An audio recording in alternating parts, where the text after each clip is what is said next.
हम अपनी ही दुनिया के उन अनजान पहलुओं के बारे में जान पाते हैं जो कभी हमारे पूर्वजों की जिंदगी का अहम हिस्सा हुआ करते थे। ऐसे अनबिलीवेबल डिस्कवरीज ह्यूमन हिस्ट्री के बिल्कुल ही नए इतिहास को हमारे सामने पेश करते हैं। तो चलिए फिर आज की इस video most amazing archaeological discoveries के बारे में जानते हैं, जिसने दुनिया के अलग ही पहलू को हमारे सामने पेश किया है। Number 1, ancient city of Iran. Kharanaq नाम के इस प्राचीन शहर की स्थापना ईरान में लगभग 4000 साल पहले हुई थी और लगभग 3000 सालों तक ये शहर फलता फूलता रहा। लेकिन लगभग 1000 साल पहले ये शहर पूरी तरह वीरान हो गया। आज इस शहर में बनाए गए कच्ची ईंटों के घर खंडर में बदल रहे हैं। हालांकि खंडर में बदल चुके इस शहर को देखकर आज भी इसकी भव्यता का अंदाजा लगाया जा सकता है। यहाँ कई सारे शानदार घर और आलीशान किला मौजूद हैं। लेकिन इस शहर की जो सबसे खास बात है वो है यहाँ का एक मीनार। इस मीनार को इस तरह से बनाया गया है कि ये हवा में हिलता है। सदियों से हवा में हिलते रहने के बावजूद ये मीनार आज भी अपनी जगह पर मजबूती से खड़ा है। Number 2, golden city of Egypt. इस साल अप्रैल महीने में इजिप्ट के लग्जर प्रोविंस में एक लॉस्ट गोल्डन सिटी की खोज की गई है। ये शहर लगभग 3400 साल पुराना है। टुटानखामुन के कब्र की खोज के बाद गोल्डन सिटी को इजिप्ट के इतिहास का सबसे महत्वपूर्ण खोज माना जा रहा है। 18th डायनास्टी किंग एमेनहेटेप III के शासन के दौरान ये शहर आबाद हुआ करता था। इस शहर में दुनिया का सबसे बड़ा एडमिनिस्ट्रेटिव एंड इंडस्ट्रियल सेटलमेंट मौजूद था। कई सदी से ये शहर रेत के नीचे दबा हुआ था। इस शहर में आर्कियोलॉजिस्ट ने घर, घरेलू बर्तन, वाइन बनाने का बर्तन, अंगूठी, स्कैरब्स, रंग बिरंगी पॉटरी, कपड़े की बुनाई के टूल्स, बेकरी समेत और भी ढेर सारी चीजों की तलाश की है। शहर में मिले कुछ ईंटों पर टुटानखामुन के दादा के जमाने का सील भी मौजूद है। इस शहर में एक्सकवेशन का काम अभी भी जारी है। Number 3, petroglyphs on Ometepe island.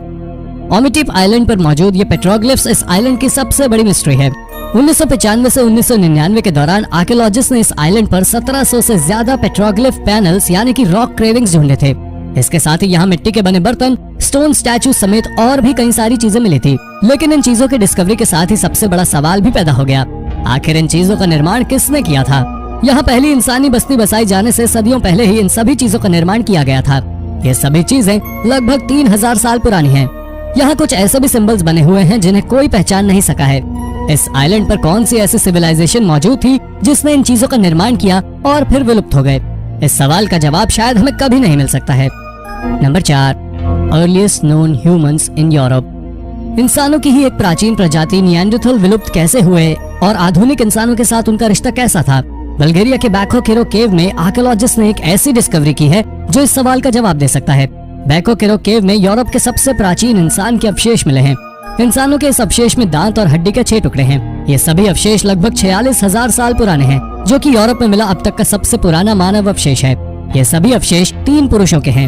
इन अवशेषों के डीएनए के जांच के बाद पता चला कि इन तीनों प्राचीन इंसानों को डीएनए निएंडरथल के डीएनए से 3% से 3.8% तक मिलता जुलता है और लगभग 5 से 7 जनरेशन पीछे जाने पर इनके एंसेस्टर्स निएंडरथल ही थे।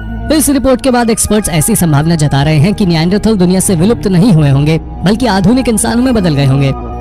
Number 5, queen Elizabeth I manuscript. 1558 से 1603 तक इंग्लैंड पर शासन करने वाली क्वीन एलिजाबेथ I के जमाने में पढ़े लिखे लोगों की संख्या काफी कम थी। इवन ज्यादातर राजा महाराजा भी जाहिल ही हुआ करते थे। लेकिन क्वीन एलिजाबेथ पढ़ना और लिखना दोनों जानती थी।